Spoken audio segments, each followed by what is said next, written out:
सलमान खानच्या घरावरील गोळीबार प्रकरणी 5 जणांवर आरोप निश्चित झालेत। मुंबई सत्र न्यायालयाच्या विशेष मकोकानं हे आरोप निश्चित केलेत। 14 एप्रिल 2024ला वांद्र्यातील सलमान खानच्या घरावर बिश्नोई गँगकडून गोळीबार झाला होता। विकी कुमार गुप्ता, सागर कुमार पाल, सोनू कुमार बिश्नोई, मोहम्मद सरदार चौधरी आणि हरपाल सिंह उर्फ हैरी या आरोपींच्या विरोधात आरोप निश्चित करण्यात आला आहे। सलमान खानच्या घरावर गोळीबार झाला होता आणि या प्रकरणी आता विशेष मकोका न्यायालयानं 5 जणांवर आरोप निश्चित केलेत आणि या प्रकरणी आता चौकशी अधिक वेगानं सुरू आहे। 5 जणांवर आरोप निश्चित झालेले आहेत। यामध्ये हे 5ही जण हे महाराष्ट्राच्या बाहेरचे आहेत, बिश्नोई गँगचे असल्याची माहिती समोर येते आहे। विकी कुमार गुप्ता, सागर कमाल पाल, सोनू कुमार बिश्नोई, मोहम्मद सरदार चौधरी आणि हरपाल सिंह यांची नावं ही समोर आली आहेत। या आरोपींच्या विरोधात आरोप निश्चित झालेले आहेत। सलमान खानच्या घरावर यांनी गोळीबार केला होता आणि या गोळीबार प्रकरणी आता हे आरोप निश्चित झालेत। लॉरेन्स बिश्नोई गँगचे हे सर्व आरोपी न्यायालयाच्या विशेष मकोकानं आरोप निश्चित केलेत। मुंबई सत्र न्यायालयाकडून हे आरोप निश्चित केले गेलेत। 14 एप्रिल 2024ला सलमान खान याच्या वांद्र्यातील घरावरती हा गोळीबार झाला होता। त्यानंतर मुंबई सत्र न्यायालयानं विशेष मकोकानं आरोप निश्चित केलेले आहेत आणि या 5ही जणांवर हे आरोप आता निश्चित झालेत।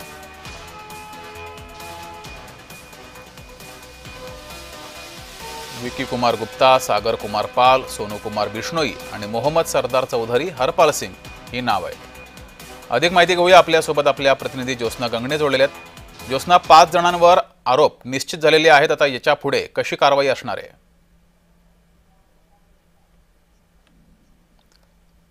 अगदी बरोबर आहे। एकूण 5 जणांवरती जे आहे ते सलमान खानच्या घरावरती गोळीबार केल्या प्रकरणात 5 जणांवरती आरोप निश्चित करण्यात आलेले आहे आणि हे आरोप जे आहेत ते मोक्का या विशेष न्यायालयाने जे आहे ते आरोप निश्चित केलेले आहेत। त्या 5 जणांची नावं जी आहेत ती विकी गुप्ता, सागर पाल, सोनू कुमार बिश्नोई आणि त्याचबरोबर रफिक चौधरी आणि हरपाल सिंह अशी ही 5 नावं आहेत। आणि सर्वात महत्त्वाचं म्हणजे 2 नावं जी आहेत जी म्हणजे एक लॉरेन्स बिश्नोई आणि अनमोल बिश्नोई यांना वॉन्टेड म्हणून जे आहेत ते करार करण्यात आलेला आहे।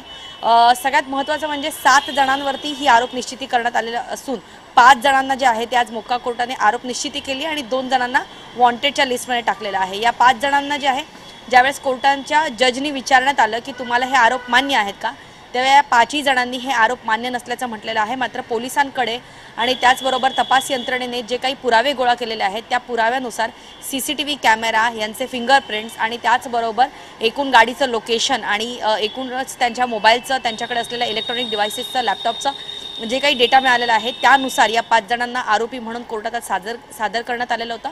या 5ही जणांनी जे जज आहेत त्यांच्यासमोर जे आहेत ते आरोप अमान्य केले असल्यामुळे आता ही सुनावणी जी आहे ती अशीच सुरू राहील।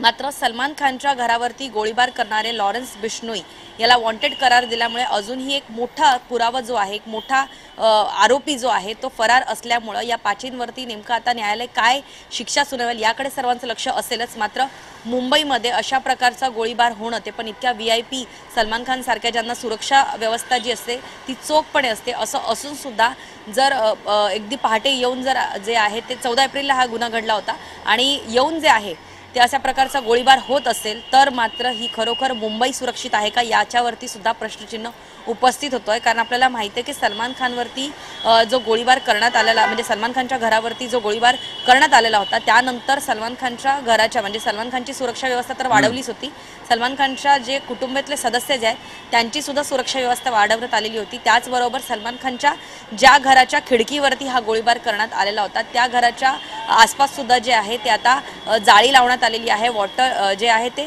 बुलेट प्रूफ जे आहे ते काचा लावण्यात आलेला आहे। मात्र आपण बघतोय की 5 जणांच्या या टोळीने जे आहे ते अशा प्रकारचा गुन्हा केलेला होता आणि सर्वात महत्त्वाचं म्हणजे काही बुलेट सुद्धा सापडलेले होते। हे जे 5 आरोपी आहेत यांच्यावरती आता इथून पुढे कारवाई जी आहे ती शिक्षा सुनावण्याची जी प्रक्रिया आहे ती चालू राहीलच। मात्र मुंबई पोलिसांसमोर सुद्धा एक मोठं आव्हान राहील की अनमोल बिश्नोई आणि लॉरेन्स बिश्नोई यांना पकडण्याचं एक मोठं आव्हान जे आहे ते मुंबई पोलिसांच्या समोर राहीलच।